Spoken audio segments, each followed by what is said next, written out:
तो गाइस कैसे हैं आप सब लोग। रीइंकार्नेशंस के एपिसोड 31 के साथ हाजिर हो। तो लास्ट एपिसोड के एंड पे हमने देखा था मिंगजुई पानी के अंदर नहाने के लिए बैठ जाती है और दूसरी लड़की भी उसके साथ होती है, जबकि हमारा लिनजुई वहीं पर खड़ा होता है। वो दूसरी वाली लड़कियों से कहती है तुम वहाँ पर बुद्ध बने क्या खड़े हो, चलो जल्दी से यहाँ पर आओ और अपनी सिस्टर की पीठ को साफ करो। तुम्हें नहीं पता कि तुम्हारी मास्टर के लिए ये सारे काम तुम्हें करने होंगे। तो हमारा लिनजुई से कहता है हाँ क्यों नहीं, मैं तो खुशी से करूंगा। और वो जल्दी से आगे बढ़ता है, मिंगजुई की कमर को साफ करना स्टार्ट करता है। उसके साथ वाली जो लड़की होती है वो काफी ज्यादा खुश हुई होती है और साथ ही उनको बता रही होती है कि आज हमारी जो एम्प्रेस है वो अपने लिए एक सक्सेसर को चूज करने वाली है। वो सक्सेसर या तो मैं हो सकती हूँ या फिर वो ज़ेंग बाइलियान हो सकती है। तो वो हमारी मेंगजुई से पूछती है मुझे तुम बताओ क्या तुम्हें हम दोनों में से कोई ज्यादा पसंद है, दोनों में से कौन सी तुम्हें ज्यादा पसंद है। हमारा लिन उसकी बात सुनते ही समझ आता है, लगता है कि इस लड़की ने जानबूझकर मेंगजुई को पहले अप्रोच किया है क्योंकि ये वोट हासिल करना चाहती है कि मेंगजुई इसके हक में बात करे। मेंगजुई उसकी बात सुनने के बाद से कहती है मैं और मेरे अलावा और भी बहुत सारी सिस्टर्स हैं जो तुम्हें बहुत ज्यादा पसंद करती हैं। उन सभी को भी ये बात कह रखी है कि हम सभी लोग अगर कभी वोट देने की बारी आई तो सिर्फ और सिर्फ तुम्हारे हक में बात करेंगे, तो हम लोग सिस्टर तुम्हें पूरी तरह से सपोर्ट करते हैं। उसे कहती है तुम्हारा बहुत बहुत शुक्रिया। फिर साथ ही उसे कहती है मेरा नाम जाओ मियर है, आज के बाद से तुम मेरी छोटी बहन हो। अगर फ्यूचर में तुम्हें कभी भी कोई भी मुश्किल पेश आए तो तुम मुझसे बात कर सकती हो, मैं तुम्हारी सारी परेशानियां दूर कर दूंगी। मेंगजुई से कहती है तुम्हारा बहुत बहुत शुक्रिया मेरे लिए इतनी ज्यादा परवाह करने के लिए। मैं क्योंकि अभी अभी सेक्टर में एंटर हुई और उसके बाद से हम लोग यहाँ पर होंगमेंग कॉन्टिनेंट में चले आए हैं। तुम मुझे ये बताओ कि यहाँ पर होंगमेंग कॉन्टिनेंट में हम लोग क्या करने के लिए आए हैं। ऐसा तो नहीं है कि यहाँ पर कोई बहुत ज्यादा खतरा है, कोई खतरे वाली बात तो नहीं है। जाओ मियर उसे कहती है तुम्हें बिल्कुल परेशान होने की जरूरत नहीं है, एक मिस्टीरियस बंदे ने हमारी एम्प्रेस को यहाँ पर इनवाइट किया था, इसी वजह से हम सभी लोग यहाँ पर होंगमेंग कॉन्टिनेंट में अपनी शिप्स लेकर आए हुए हैं। उस बंदे ने जिसने हमें इनवाइट किया था उसने कहा था कि इस बार टूर्नामेंट के स्टार्ट होने के बाद रेड हीवन पवेलियन और इमोर्टल फॉरगॉटन सेक्टर वाले आपस में फाइट करेंगे। उन दोनों की फाइट के बाद यहाँ पर आराम से बैठकर उन सभी का फायदा उठा सकते हैं और जो कुछ भी मिलेगा वो सब कुछ लूट कर जा सकते हैं। इसलिए मुझे नहीं लगता कि हमें यहाँ पर ज्यादा परेशान होने की जरूरत नहीं है, क्योंकि हमें तो फ्रंट के ऊपर आने की जरूरत भी नहीं है, क्योंकि हम लोग यहाँ पर अकेले नहीं है। हमारे अलावा यहाँ पर एक और भी बहुत ही पावरफुल सेक्टर है, हमारे अलावा यहाँ पर फिजियन सेक्टर के लोग भी हैं, वो सभी लोग भी हमारे साथ यहाँ पर दूसरी तरफ है। हमारा काम भी यहाँ पर बताया गया है। फिजियन सेक्टर वालों को रेड हीवन पवेलियन वालों को तबाह करने का जिम्मा दिया गया है, जबकि हमारे हवाले हमारी एम्प्रेस से कहा गया है कि हमें इमोर्टल फॉरगॉटन सेक्टर वालों को डिस्ट्रॉय करना है। तो लिन उसकी सारी बातें सुन रहा था। लिन कहता है तो ये सब कुछ इस तरह चल रहा है, तो मुझे यही सब कुछ महसूस हो रहा था। जहाँ पर हमारे लिनजुई की चाल चलने की बात है वो आगे बढ़ता है। जाओ मियर से कहता है जाओ मियर तुम यहाँ पर एक बहुत ही बड़ी अपॉर्चुनिटी को हासिल कर सकती हो और तुम्हें यहाँ पर बाइलियान के ऊपर एडवांटेज भी मिल सकता है, यानी कि एम्प्रेस सिर्फ और सिर्फ तुम्हें सक्सेसर चूज करेंगे अगर तुम मेरा ये काम कर देती हो। तो वो उसे कहती हो तुम एक गुलाम हो, तुम यहाँ पर मेरे पास आकर मुझसे कैसे बात कर सकती हो, तुम्हें बताओ कि मैं क्या कहना है। हमारा लिनजुई से कहता है यहाँ पर आने से पहले रास्ते में मुझे एक बहुत ही हैरान करने वाली बात पता चली। मुझे पता चला है कि एक डीमन लॉर्ड डीमन सी लैंड से यहाँ पर आया है और उसके साथ फिजियन सेक्टर के लोग ये दोनों आपस में मिल चुके हैं और दोनों आपस में मिलकर फीमेल एम्पर सेक्टर की तुम्हारी एम्पर को मारना चाहते हैं और तुम्हारी एम्पर को मारकर तुम्हारे सेक्टर को डिस्ट्रॉय करना चाहते हैं। सारी की सारी एक बहुत ही बड़ी हिडन कॉन्स्पिरेसी है और एक बहुत ही बड़ा प्लान है। अगर तुम ये सारी की सारी बात जाकर अपनी एम्प्रेस को बता देती हो, सारी बात के बताने की वजह से तुम्हारी एम्प्रेस बहुत ज्यादा खुश हो जाएंगी और तुम्हें श्योरली अपना सक्सेसर चूज कर लेंगी। जाओ मियर उसकी बात सुनने के बाद कहती है क्या वाकई में ऐसी बात है, मुझे नहीं लगता कि तुम यहाँ पर सच बोल रहे हो, तुम झूठ बोल रहे हो। लिन उसे कहता है मैं तुमसे झूठ कैसे बोल सकता हूँ, चलो मैं तुम्हें यहाँ पर एक और सीक्रेट के बारे में बताता हूँ। मुझे उस बंदे जिससे ये सारी इन्फॉर्मेशन बताई थी उसने मुझे बताया कि फिजियन सेक्टर का जो फी डाउस्ट है उसका असली नाम ज़ेंकिन है। ये भी बताया कि वो तुम्हारी पैट्रियार्च का लवर भी है। ये बात वाकई में सच है या नहीं। हालांकि ये दोनों एक दूसरे के खिलाफ हो गए और एक दूसरे से अलग हो चुके हैं, लेकिन फिर भी ज़ेंकिन अभी भी तुम्हारी एम्प्रेस से बहुत ज्यादा नफरत करता है, जिसकी वजह से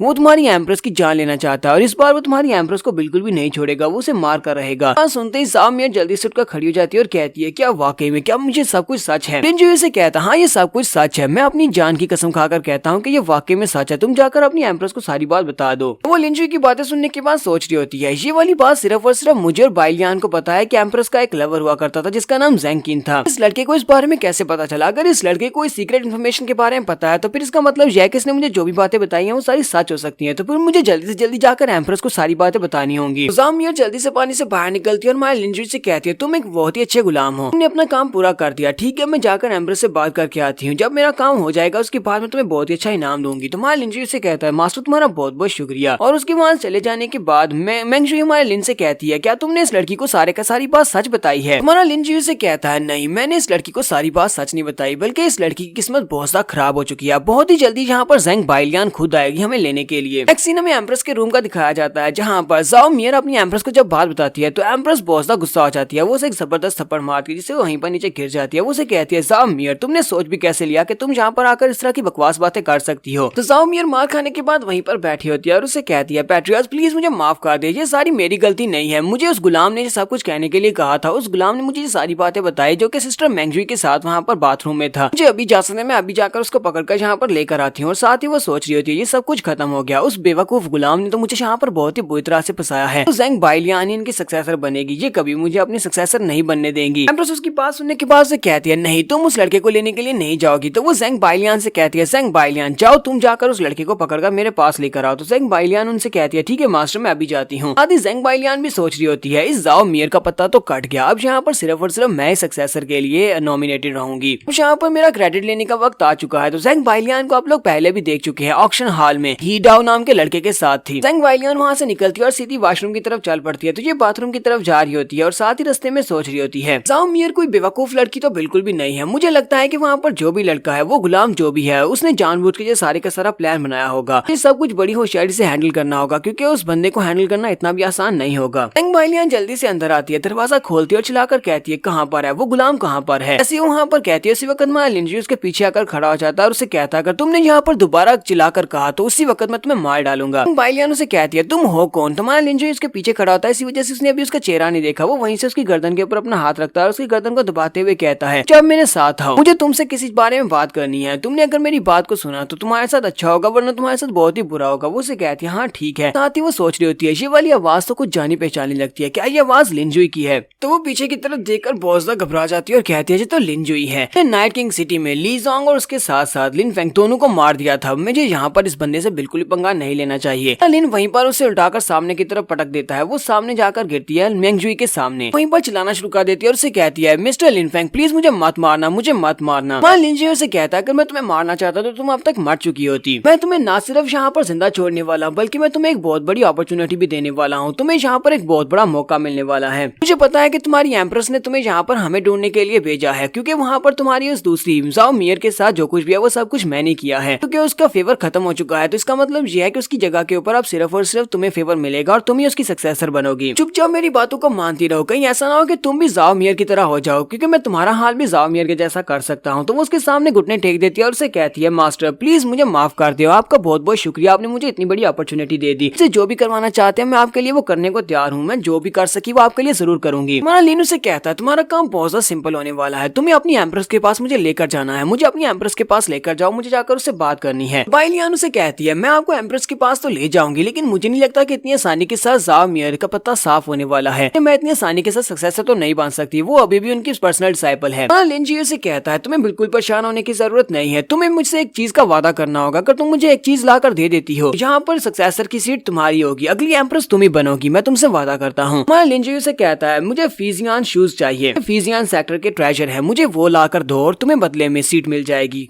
बाइलियान उसे कहती है लेकिन वो तो फीजियान सेक्टर का सबसे हाईएस्ट ट्रेजर है, इस वक्त वो हीडाओ के पास है, तुम्हें कैसे लगता है कि मैं जाकर लेकर आ सकती हूँ, मैं हीडाओ के पास से वो शूज कैसे लेकर आ सकती हूँ। वहाँ लिंजी उसे कहता है क्या तुम्हें लगता है कि मुझे तुम्हारे और हीडाओ के रिलेशनशिप के बारे में कुछ भी नहीं पता कि तुम दोनों का आपस में एक चक्कर चल रहा है। फिर मैंने तुम्हारी और हीडाओ के रिलेशनशिप की बात तुम्हारी एम्प्रेस के सामने कर दी तो तुम्हें ये बात अच्छी तरह से पता है कि एम्प्रेस तुम्हारे साथ क्या करेंगी, तुम फीमेल एम्प्रेस सेक्टर के लोग लड़कों के साथ रिलेशन नहीं रख सकती। तो ज़ेंग बाइलियान हमारे लिंजी से कहती है मास्टर मेरा हीडाओ के साथ रिलेशन रखने का कोई भी ताल्लुक, मेरा ऐसा कोई भी इरादा नहीं था, उस लड़के ने मुझे पॉइजन दिया था जिसकी वजह से मुझे उसके साथ कोऑपरेट करना पड़ा, अदरवाइज मेरा उसके साथ ऐसा कोई भी ताल्लुक नहीं है। और साथ ही वो सोच रही होती है ये लिंजुई को मेरे सारे के सारे सीक्रेट्स के बारे में पता कैसे है। तो लिन उसे कहता है तुम्हारी बॉडी के अंदर जो थोड़ा बहुत पॉइजन है मैं उसको बड़ी आसानी से क्योर कर सकता हूँ, ये वाला पॉइजन तुम्हें मार तो नहीं सकता, चलो जल्दी से उठकर खड़ी हो जाओ, मैं बस मेरा ये छोटा सा काम करना है। तो वो उसे कहती है लेकिन आपको भी पता है कि हीडाओ मुझसे बहुत ज्यादा स्ट्रॉन्ग है, मैं चाहकर भी उसका मुकाबला नहीं कर पाऊंगी, तो फिर मैं उससे शूज कैसे लेकर आऊंगी। तो लिन से कहता है तुम्हें सबके लिए परेशान होने की जरूरत नहीं है, मैं तुम्हारे वहाँ पर जाने के सारे